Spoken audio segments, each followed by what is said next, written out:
Et oui, on va voyager au fil de l'eau parce que c'est un formidable moyen de découvrir les merveilles de notre pays. Alors, quelles possibilités s'offrent à nous pour des vacances le long d'un fleuve, d'une rivière, de canaux? On vous donne plein d'idées pour décompresser cet été. Suivez les guides. Suivez Emmanuelle Boki qui est avec nous. Bonjour. Bonjour. Vous êtes rédactrice au Guide du Routard qui vient de sortir son magazine qu'on présente ici et qui est donc en kiosque, oui, et qu'on a à l'écran aussi. Et puis Alfred Carignan est avec nous. Bonjour. Bonjour. Vous êtes président des Canalous. Vous fabriquez et louez des bateaux pour les particuliers sur les rivières et canaux de France et en Europe plus largement. Tout à fait.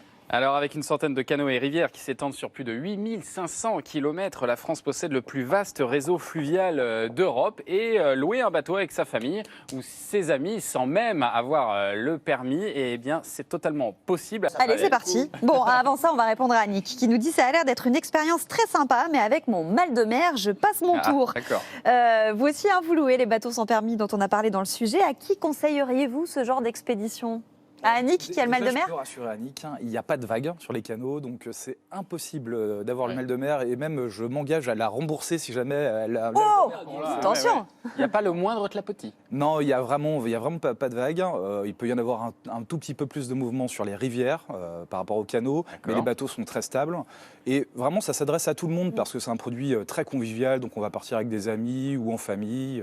Même avec des petits, enfin avec des enfants ? Même avec des petits et même au contraire, même des tout petits. Alors, faut leur mettre un gilet de sauvetage et puis il faut être prudent dans le passage des écluses. Mais c'est magique pour eux, c'est vraiment... C'est ça qui est le plus compliqué, c'est le passage des écluses. C'est pour ça qu'il y a besoin d'une petite formation quand même, comme on a vu. Oui, alors en fait, c'est vrai que après, comme ça peut faire un petit peu peur, mais il n'y a pas besoin de permis. On va vous faire une formation le jour de départ. On va vous apprendre les règles de navigation, faire un exercice pratique de navigation. Et puis après, il faut s'adapter un petit peu au bateau. Ça prend une trentaine de minutes. L'angoisse de la première écluse, mais une fois qu'on a passé la première écluse, où généralement il y a un éclusier qui va vous aider pour cette première, après c'est facile. Emmanuelle Boki, ça a la cote, hein, ces bateaux sans permis, non ? Tout à fait. Ouais. C'est une formule qui est effectivement assez consensuelle. Ça permet de rassembler des gens, comme vous l'avez dit, en famille et entre amis. Et puis surtout, ça permet un vrai changement de rythme. C'est-à-dire qu'on est sur des bateaux qui ne vont pas beaucoup plus de 5-7 km/h. Les vélos vont presque plus vite en comparaison. Donc ça s'inscrit totalement dans cette tendance de slow tourisme qui est en train de gagner. Tourisme un peu au ralenti. Voilà, où on peut véritablement prendre le temps et où la notion de vacances reprend tout son sens, c'est-à-dire de temps vide. Mais alors quand même, est-ce qu'on n'est pas un peu les uns sur les autres? Parce qu'on est combien dans un bateau comme ça au maximum? Alors, il y a différentes tailles de bateaux, ça va de 7 à 15 mètres, c'est jusqu'à 12 personnes, et ça peut se ressembler un petit peu à du camping-car, en fait, nos bateaux, sauf qu'on est plus large, donc c'est beaucoup plus habitable qu'à comparaison identique à un camping-car. Et c'est assez confort, on le voit, c'est vraiment... Oui, vous avez vraiment différents types de bateaux, mais voilà, vous avez des bateaux, sur des bateaux de 15 mètres, vous partez à 4 couples d'amis, vous avez chacun votre cabine, chacun votre toilette et votre douche. Très bien. Pas mal. J'ai toujours rêvé de naviguer sur le canal du Midi, nous dit Chantal. C'est le trajet que vous vendez le plus, j'imagine, le canal? Alors, c'est effectivement la destination qui est la plus connue, où on a une offre importante.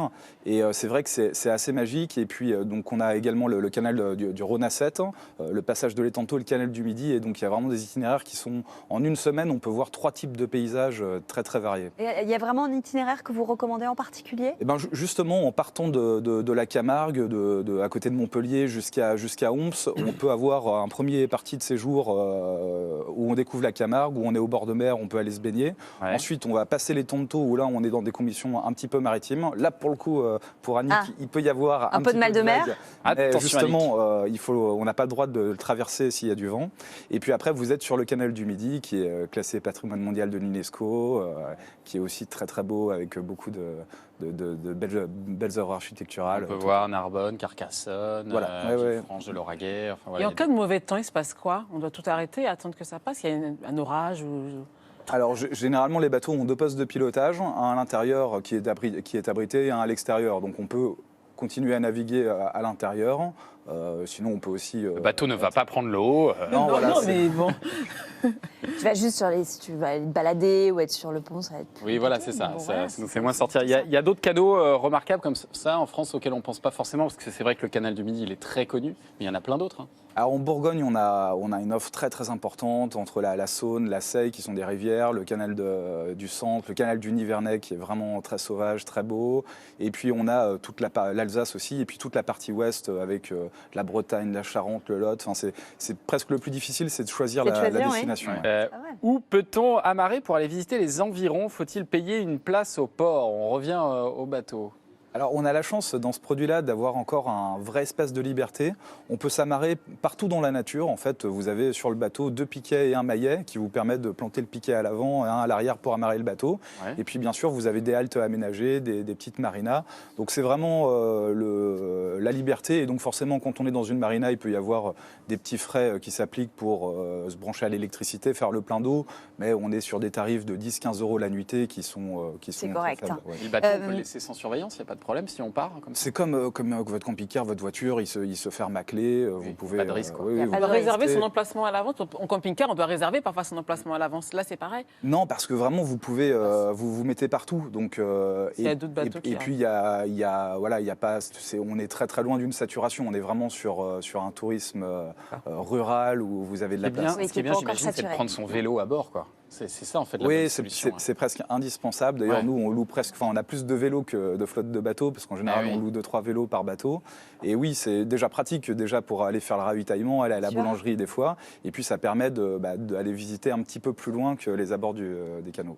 Ah, je commence à être convaincu, moi. Hein. Ça donne Mais envie, hein. c'est tentant, hein. Ouais, ouais. Si on revient au bateau sans permis, est-ce que, on va dire pour profiter au maximum de son voyage, vous préconisez combien de jours de vacances? Alors, on peut partir déjà un week-end au début pour essayer, 3-4 jours, ouais. mais ça passe trop vite. c'est C'est ça. trop court et Une une semaine. semaine, c'est un bon format. C'est vraiment un bon format qui permet de décompresser. Ça va me coûter combien une semaine, par exemple? Alors, on a des tarifs qui dépendent de la saison, mais globalement, si on ramène ça à prix par personne, on peut commencer autour de 150 euros par personne la semaine jusqu'à 400-500 euros sur des offres Ouais. plus haut de gamme. Et puis, si on veut se faire un petit plaisir supplémentaire, il y a aussi des logements qui existent directement sur l'eau. Alors le Tout Cabané, c'est un vieux bateau de la Loire en fait qu'on a revisité pour lui donner justement un usage d'hébergement insolite et aujourd'hui on le propose dans plusieurs villages en France et le concept est très sympa puisqu'elles sont au mouillage sur un étang. Et donc quand vous allez arriver pour faire le check-in, on va vous donner des gilets de sauvetage et une rame et vous prenez une petite barque et puis vous allez passer le séjour au milieu de l'étang Oh, c'est génial. sur votre bateau Excellent. avec un très grand confort aussi parce que souvent dans Ouais, les offres intérieur. d'insolites on peut avoir Oui, c'est un peu différents du types de camping, prestations. oui. Là on est pour un couple c'est très très confort et puis on a même capacité dans le salon d'avoir 3 couchages pour les enfants. Et ça coûte combien? C'est peut-être comme c'est confortable, disons que c'est peut-être un peu moins cher, mais une Là, nuit dans, là, dans on cet est hébergement. entre 100 et 200 euros la nuit D'accord. dans la saison. Et il vous reste des places pour cet été, pour tout ce dont on a parlé? Ou il y a déjà beaucoup de réservations? Alors ça se remplit. Ouais, c'est ça, hein. Aujourd'hui, il y a encore des places, mais il faut pas trop attendre parce que plus on avance et plus c'est ça. le planning se remplit. Bon, on va tous se dépêcher. Donc, C'est parti pour les réservations. Top chrono. merci beaucoup à tous les deux.